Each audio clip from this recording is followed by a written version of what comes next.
জঙ্গলের পাশে এক গ্রামে থাকত এক অহংকারী কাটুরিয়া। সে তার স্বার্থ ছাড়া কিছুই দেখত না।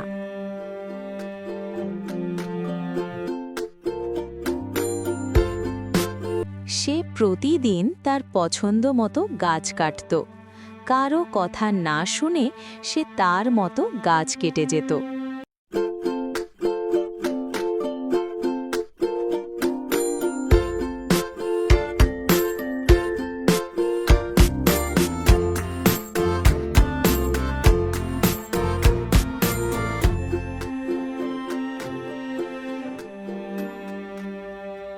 পাশের জঙ্গলে থাকত এক কিউট টিয়া।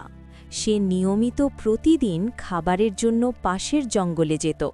সে দেখতে পায় সেই অহংকারী কাঠুরিয়া তার জঙ্গলের দিকে যাচ্ছে। আরে আরে, এ তো সেই কাঠুরিয়া। সে তো আমার বাসার দিকেই যাচ্ছে।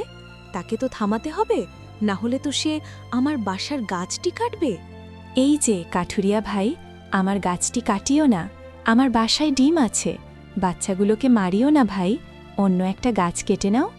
কে গো তুমি? এই গাছটি আমি কাটব, আমার কাজে বাধা দিও না। যেটা আমার পছন্দ হয় সেই গাছটি আমি কাটি, তুমি অন্য কোথাও যে বাসা বাঁধো। কাঠুরিয়া ভাই, বাসায় আমার ডিম আছে, দয়া করে একটু এই গাছটি কাটবেন না।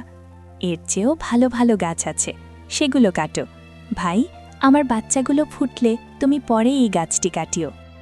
দেখো, তুমি আমার কথার উপরে কথা বলিও না, না হলে তোমার ঘাড় মটকে দেব।